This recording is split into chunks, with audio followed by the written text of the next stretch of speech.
Yo, hey, this shit easy, nigga.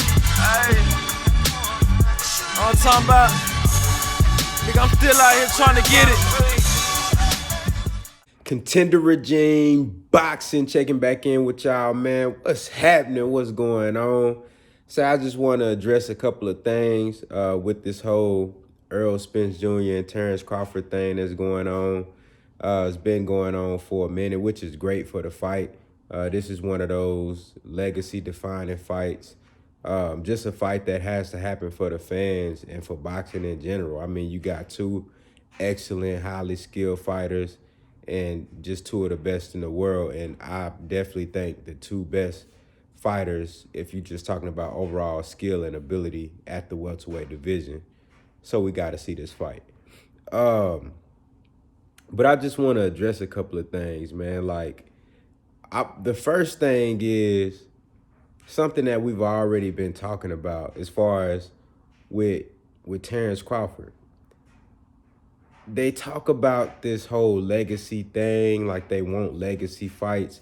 Honestly, man, aside from Terence Crawford, and salute and respect to Terence Crawford. I love Terence Crawford. Ain't no shade on Bud. You know, but aside from him becoming undisputed, which he didn't really fight nobody to become undisputed. Let's keep it 100. Let's keep it real. You know what I'm saying? People saying that Danny Garcia ducked post-stall.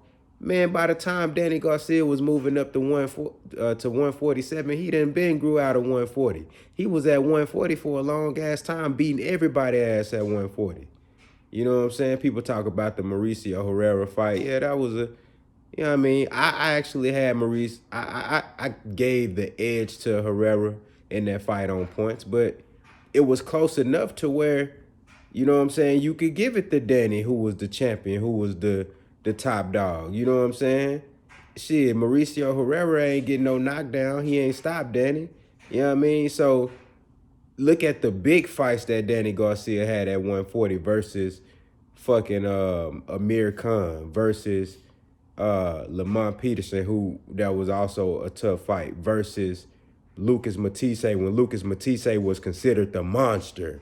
Everybody was scared to fight Lucas Matisse, but Danny Garcia went in there and turned up on him and got a very, very solid victory. Danny Garcia beat everybody at 140. You know what I'm saying? So aside from that, ain't no reason for him to duck post-stall. Danny Garcia would have knocked post-stall the fuck out, period. Danny Garcia stopped Victor post-stall any day of the week, period. You know what I'm saying? Anyway, I just wanted to address that. So he beat Terence Crawford. He beat Julius Sandango. You know what I mean? I'm not trying to shade, bro, but dog, the only really like legacy defining thing he did was that undisputed, where he really didn't fight nobody. Look at Errol Spence's resume. Errol Spence he got legacy-defining fights versus Sean Porter, going overseas in Kell Brook hometown, who was the best welterweight in the division at that time, taking his belt in his hometown, beating a pound-for-pound fighter, undefeated 39-0 in Mikey Garcia. You know what I'm saying? Those are legacy-defining fights. And he unified champion right now at 147. You know what I'm saying? Terence Crawford really ain't got no legacy-defining victories. You know what I'm saying? Gamboa, that's the best fighter on his resume. Gamboa was 33 years old and coming up 2 weight classes to fight Bud. You know what I'm saying? And he hurt Bud in the fight. That was legacy-defining? If that's the best fight on his resume, bro, Bud got some work to do. So if they talking about legacy, you need to be trying to fight Sean Porter. You need to be trying to fight Keith Thurman, Danny Garcia, Manny Pacquiao when Manny Pacquiao was with Top Rank, but Bob Arum got in the middle of that fight just like he do in a whole lot of other fights. Bob Arum already came out and admitted that he the one that stopped the Terence Crawford versus Manny Pacquiao fight. He came out and said that he intervened in that fight and stopped that from happening, just like he do with a lot of these big fights. Y'all ain't know? Come on, bruh. Why you think Tim Bradley ain't fighting none of the top guys that was managed by Al Heyman and other promotional outfits?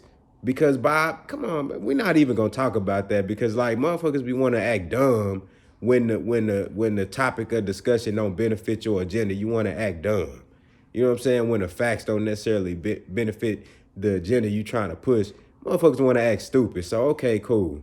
We not even gonna talk about the fact that Terence Crawford decided to re-sign with Top Rank, already knowing if he had this whole idea in his mind to be the best at 147 and get the fights made quick and easy, that he should have went to fucking PBC, but no, he re-signed with Bob Arum. We're not even gonna talk about that. Cause motherfuckers wanna act dumb when the facts don't benefit their agenda. So let's just push that to the side. Let's address the other thing I wanted to talk about. Now, if you go back to the video, even in the press conference, even in the, it was a post-fight where Earl got on the podium, you know what I'm saying? He was talking his little shit. He told y'all when he started talking about the other side of the street shit, he told y'all how this shit was gonna go. Even going to when Earl drove out there to Oklahoma to a Top Rank event for the Maurice Hooker fight, where he pulled up on Bud. Bud did not pull up on Earl. Earl pulled up on Bud at the Top Rank event to support Maurice Hooker. He knew Terence Crawford was going to be there, and he was prepared for the shit. He pulled up on Bud. They met backstage. You know what I'm saying? They was talking they little shit.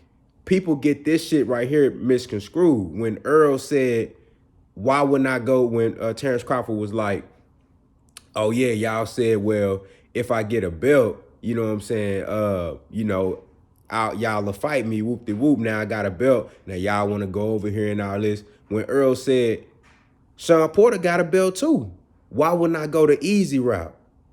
Bruh, he wasn't saying in the sense of easier route as far as the fight. The Sean Porter fight is tough. The Sean Porter fight was tougher than what the Terence Crawford fight gonna be for Earl Spence. Stylistically, that fight is way more difficult than the Terence Crawford fight gonna be. The Terence Crawford fight for Earl Spence is not gonna be a tough fight. It's not gonna be a tough fight, man. It's gonna be entertaining. It's gonna be exciting because Bud is reckless and he gonna be aggressive and he gonna attack. It's gonna be fun, and you know Earl gonna bring them fireworks too. But Earl is gonna stop that boy. It's not gonna be a tough fight for Earl. You know what I'm saying? But the point I'm making is that Earl wasn't saying, why wouldn't I go the easy route, as in the sense of the fight. He talking about the business aspect of it. Why wouldn't I fight these guys on my side of the street? He been telling y'all this the whole time. I'm going to clean up my side of the street. That shit ain't changed, bro. He been saying the same thing. What he do? He went in there with Sean Porter and took the belt. WBC, now he unified champion. He said, look, why wouldn't I go the easy route? Because I can easily make the fights with these guys. I don't have a fucking leech, a fucking a demon in Bob Arum that's sucking the life out of the sport of boxing, that's literally blocking fights, like he came out and admitted that he blocked the Manny Pacquiao and Terence Crawford fight. He said these words.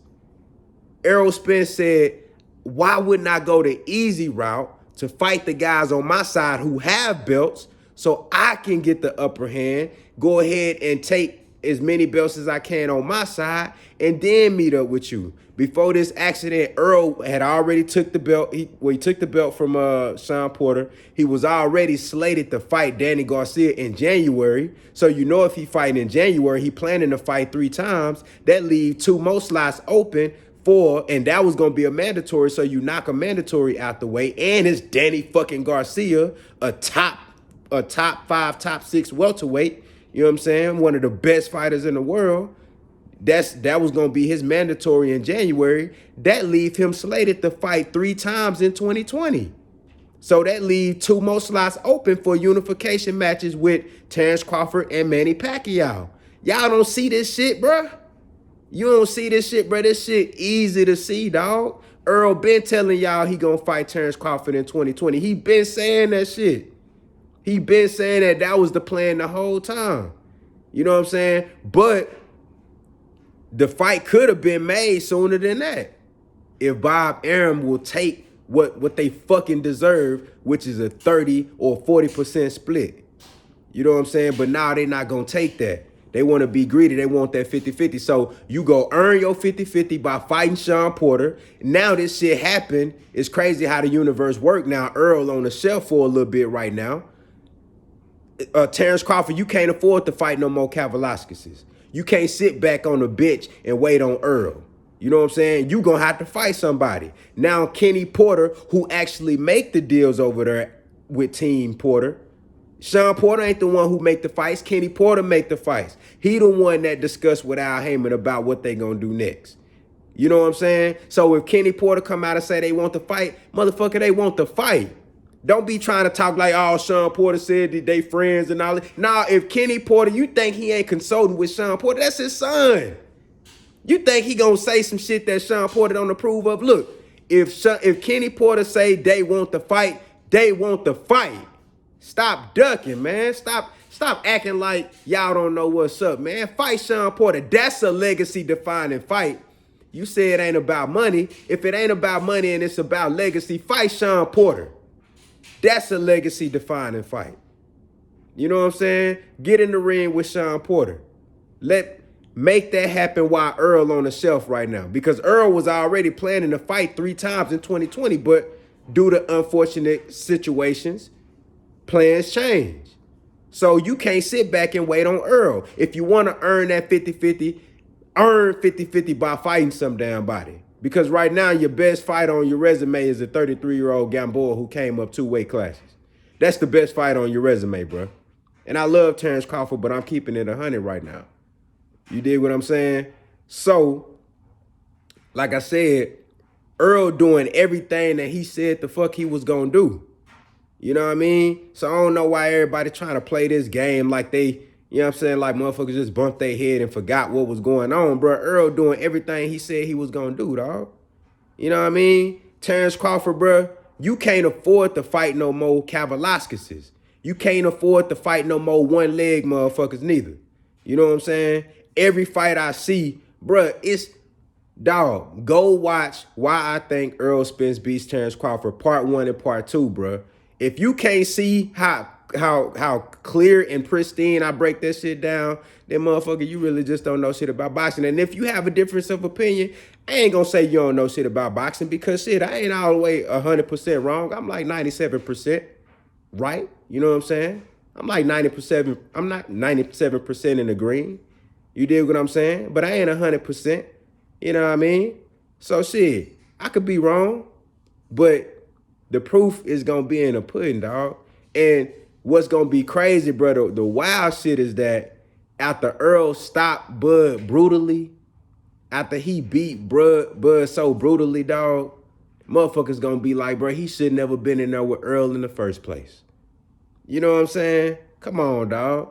Come on. If you really want a legacy-defining fight, bro, go fight Sean Porter.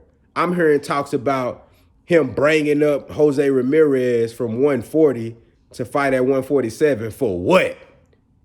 Shout out to Jose Ramirez. That brother can fight, you know what I'm saying? But for what? What that's going to prove? Then I'm hearing him talking about going up to 154 to fight not Jermell Charlo, not J. Rock Williams, which if you going to go to 154, those are the legacy-defining fights. You ain't going to go up there to fight them 2 dudes. You going to go fight the random champion, the random guy they got as a champion at 154. I don't even know the dude's name. You know what I'm saying? Like, this is the shit I'm talking about. If you gonna go to 154, why you ain't talking about Jermell Charlo? You ain't talking about Julian J. Rock Williams? So don't even talk about 154, bro. You need to be fighting the best at 147, and the best at 147 is Sean Porter, Earl Spence Jr., Manny Pacquiao, Keith Thurman, Danny Garcia, Yordenis Ugas. That's it, bro. That's all you need to be trying to fight, bro. Period, man. Look, I just had to speak on that shit, man. Y'all let me know what y'all think down in the comments, man. What's going on? Is Bud really trying to fight for legacy right now, or is he just trying to wait on Earl and cash out on the check, man? Contender Regime, boxing. I holler at y'all boys, man.